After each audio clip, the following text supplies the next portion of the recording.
Jasmine Blue. I'm with Acting Studio 101. Today we have Daniel Ramos. Thank you, Jasmine, for inviting me to be here.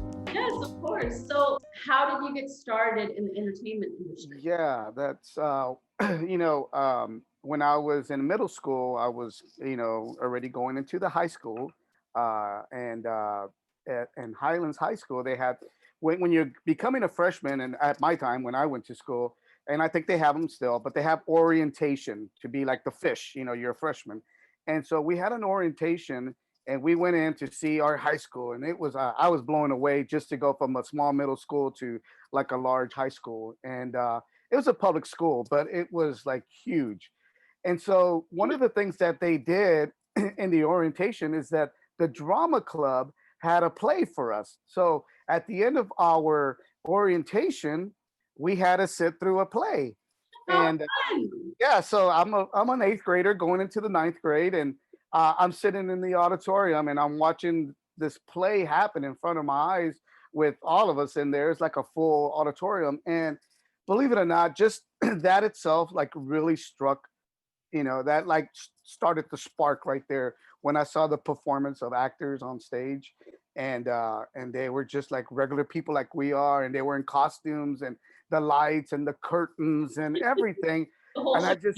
just I just loved it. I love the moving of the set dressing and onto the next act or the next scene and whatever have you. And I'm like, I want to do what they're doing. That looks like fun. So forget the sports. I left the sports alone and went into the drama club, and I never looked back ever since. So It's I crazy how those moments, right, when you're yeah, young, propel a future for yourself when you see it, and you're blessed to have that when you're so young. amen.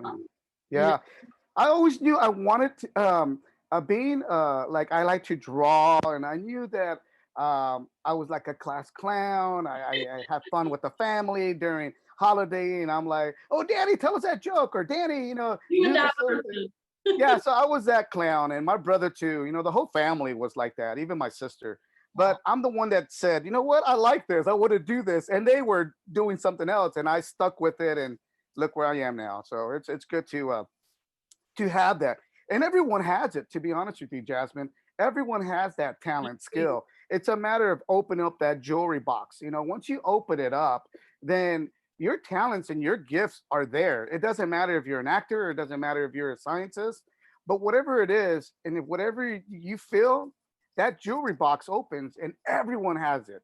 So no one's excluded. Everyone has a gift, and it's up to you to open it up. And that's what I did, and that's what I like to do with actors. Now that I'm a director, I like to open up their jewelry box and give the viewers what they want. And that's when I started like, man, I love this. This is like fascinating for me. And that's what I do. And that's what I love to do. And I've been doing it forever.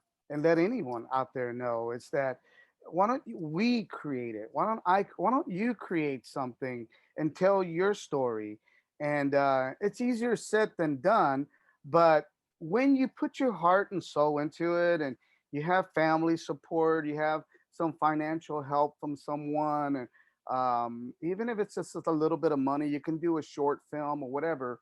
But when you have that support, anything's possible to create something, rather than you're waiting for the phone to ring so your agent can call you and say, hey, do you want to audition for this new sitcom or this new movie that's coming around? There's a new filmmaker that is helming the movie, and as a director, you want to work with that. It's more like, why don't, instead of us waiting for the phone to ring, why don't we go out and create it? Why don't you, Exactly. Jasmine, do what you're doing with Acting Studio 101, and you create this beautiful thing that you're doing with the social media and Zoom and all this kind of stuff so people can watch. So that way you're the creator on this show. Right. I'm the creator on the Margarita Man. I Mm-hmm. create a vision. And that's the beautiful thing, is that when you create it, then you tell your story, you bring in the actors that you want to cast, you set the design the way you want to design the production design. You put the music that you want, you edit it the way you want. You don't have anybody over your shoulder saying, no, no, take that out, take this out, leave that in, put this music in, recast that actor and bring in it's like, no, no, no, I want that actor. the film you directed, which is an independent film, Margarita Man, which is a Hmm. multi-award-winning indie. That's Tell us correct. about that. Where my brother was the Margarita Man here in San Antonio, and he had his frozen machine, and they would call him to go to parties and deliver those machines, but they have to buy the tequila, and he would have these margarita syrup, and he would tell them to pour it in, get the water, mix it up, and then I'll pick up the machine tomorrow. So what happened? My brother was doing that business for a while, and every time that he would come home after a party or after an event, he would tell me a lot about those parties, and I'll be like, wow, that's some funny stuff, man. And, oh my god. And oh yeah, and then these girls, this girl invited me to go over there, and I went over there, but her boyfriend wanted to kick my ass. And oh my god. And then see, the guy got jealous because who is this Margarita Man? And what, who invited him to the party?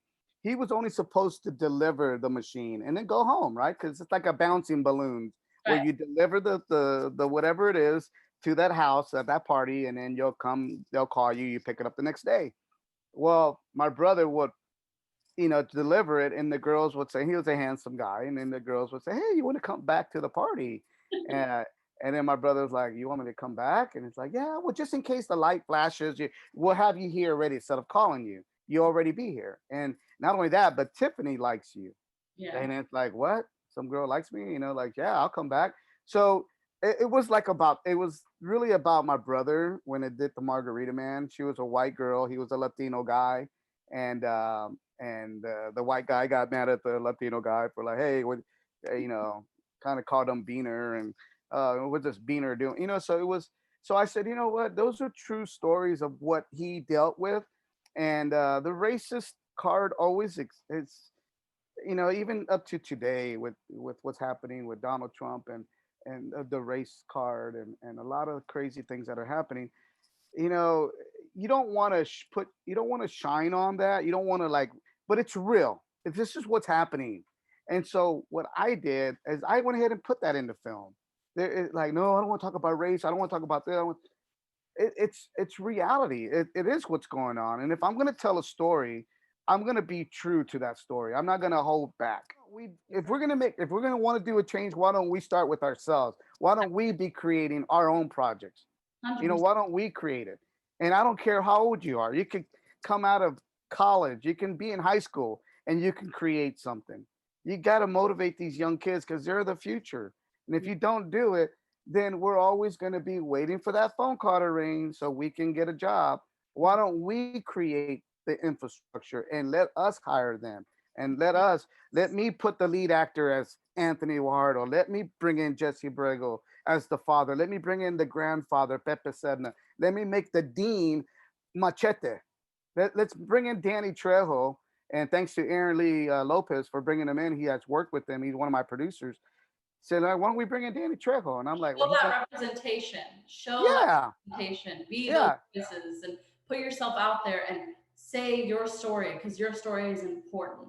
that's correct. And once you start hiring these Latinos, and it wasn't like, oh, let's just hire all Latino people. It was like, no, because this is the story of what really happened. And if I'm going to tell a story, I'm going to tell a story to the people that understand what I'm talking about. That we put our colors on the screen.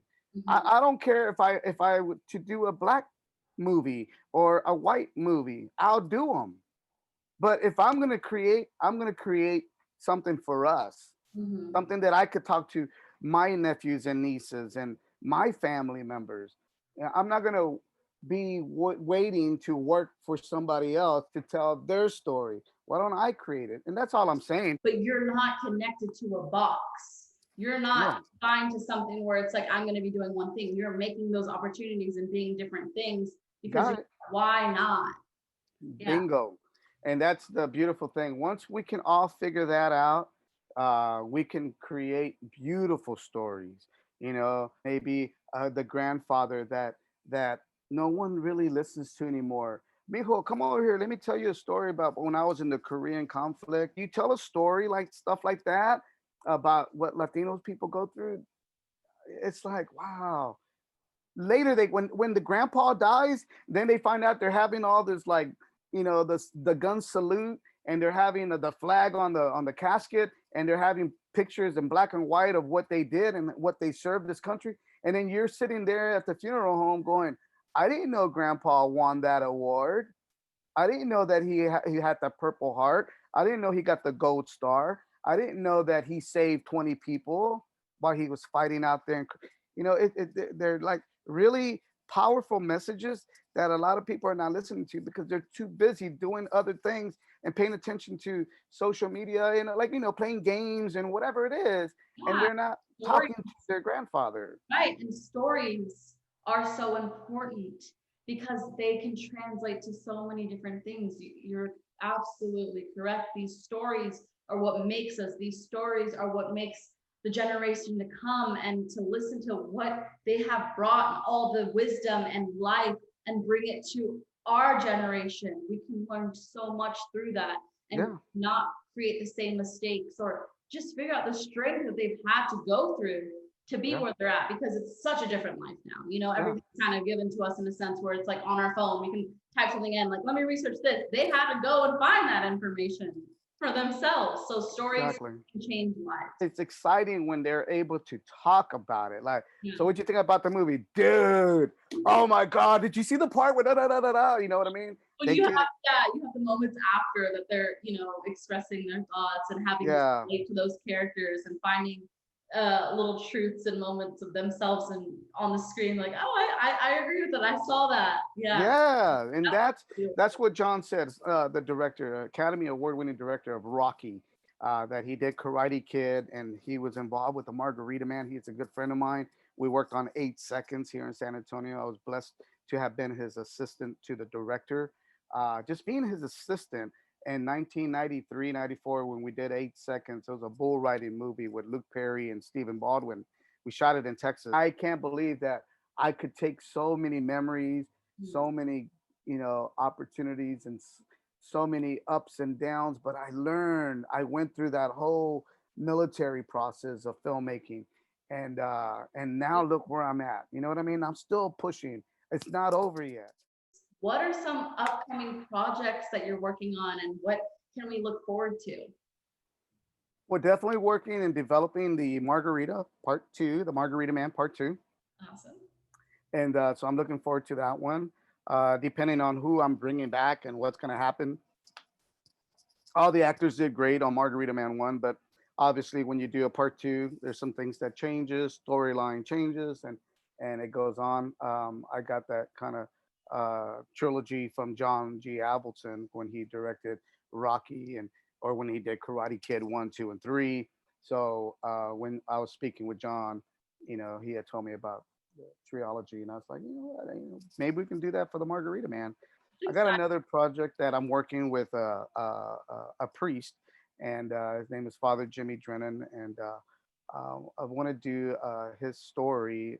He was a police officer, and now he's a priest, and what transpired and what made him go from being a police officer to now being in the priesthood. My father's story that I want to talk about, and that's Ravo, kind of like Bravo, in the military, but it was Ravo, and his name is Raul C. Ramos, and he had some uh, things that happened to him during the Korean conflict, and even his childhood, and that includes me being in that film as well. So it's kind of weird trying to tell his story, knowing that I'm his son. So I said, well, if you know what, that's the beautiful thing about independent filmmaking is that you can do stories about you or about me or about because you can do whatever you want to do and whatever have you. But good luck to everyone out there, and I appreciate you, Jasmine, for having me Yes. on your I show. appreciate you so much. Thank you for sharing your wisdom and sharing your journey. And I know that